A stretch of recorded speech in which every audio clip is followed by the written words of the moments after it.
40 жастағы еркек қызының подружкасына ғашық болып, екеуі тым артық кетіп қалады. Сәлеметсіздер ме?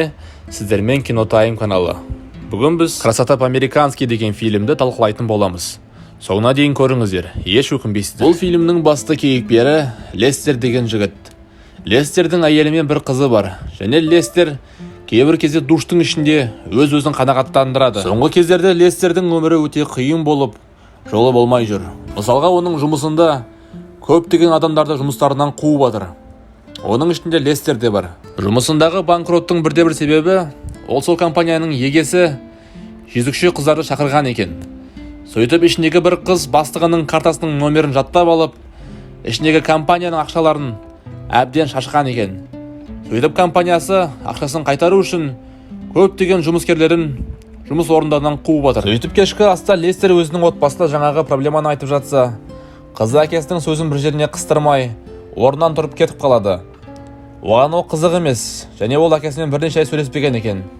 Қызы кетіп қалғаннан кейін Лестер әйеліне: «Сен оған лайық ана емессің, өйткені қызыңа құл сияқты қарайсың» деп, ол да орнынан тұрып кетіп қалады. Сөйтіп келесі күні Лестер әйелімен бірге қызының мектебіндегі баскетбол матчына барады. Олардың қолдау командасында бір әдемі қыз болып, ол қызға Лестер ғашық болып қалады. Ол қыздың есімі Энджела. Сосын матчтан кейін Лестердің қызы Энджеламен бірге әкесіне барады. Сөйтіп олар біз рахаттанып пицца жеуге кетеміз десе, әкесі оған сендерді апарып тастайын дейді. Бірақ олар керек емес дейді, өйткені жаңағы Энджеланың өзінің машинасы бар екен.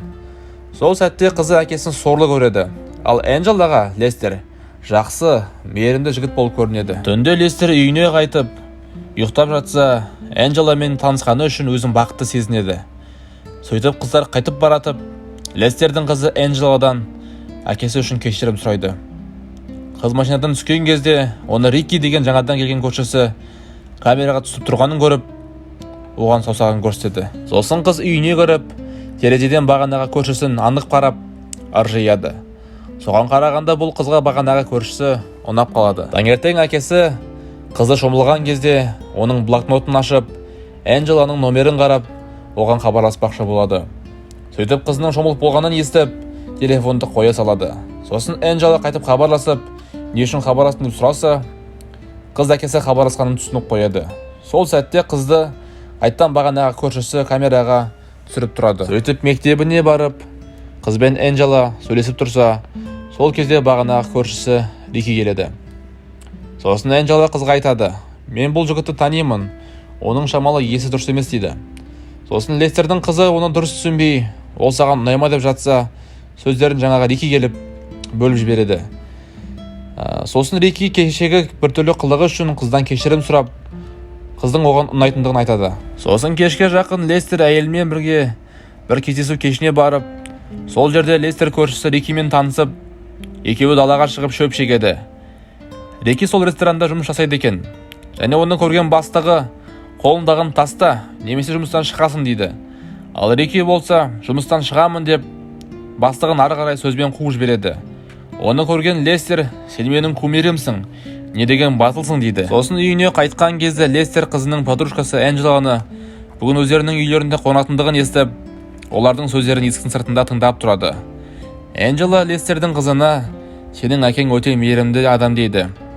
Және егер де шамалы спортпен айналысса, онымен жүргісі келетіндігін айтады. Оны естіген Лестер сол сәтте гаражға барып, спортпен айналыса бастайды. Сол сәтте көршісі Рики оның қызын видеоға түсіріп, және Лестердің өзінде видеоға тағы да түсіріп алады. Сосын шатыры кеткен Лестер таңертең ерте тұрып алып, далада жүгіріп баратқан екі жігіттің артына қосылады.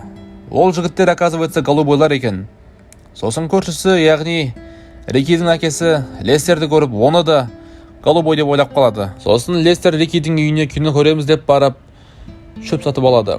Оказывается, Рики шөп сатумен айналысады екен. Келесі күні компанияларында 14 жыл жұмыс істеп, жұмысынан қуылған Лестер бастығына барып: «Маған компенсация ретінде менің 1 жылдық премиямды бересіңдер, болмаса сендердің жезөкшемен байланысқандарыңды айтып беремін» деп қуанып жұмысынан шығып кетеді. Лестер жұмысынан қуылғанына мәз болып, қайтып бара жатса, оның әйелі оның көзіне шөп салып, бір риэлтор жігітпен жатады. Сосын Лестердің қызы Рикидің үйіне барып, екеуі кино көріп отырып сүйісіп қалады.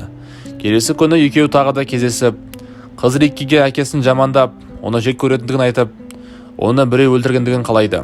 Сосын Рикки оған әкеңді өлтірейін бе деп сұрайды. Қыз иә, бірақ ол жай ғана ойын дейді. Сосын Лестер бір фастфуд сататын жерге жұмысқа тұрады.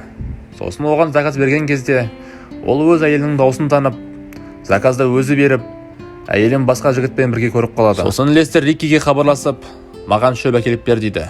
Ал Рикки болса, әке-шешесін алдап, кешегі қыз біздің үйімізде дәптерді ұмытып кетті, соны апарып берейін деп шығып кетеді. Сосын Риккидің әкесі терезеден үстінде киімі жоқ Лестерді көреді. Оған қоса Рикки Лестердің қасына келіп, шөбін шегіп отырған кезде, оны көрген әкесі жаман ойлап қалып, баласын Голубой деп ойлап қалады. Сол сәтте Лестердің қызымен Энджел да келеді. Энджел спортпен айналысқан Лестердің қолын көріп, оны ұстап, оған сынады.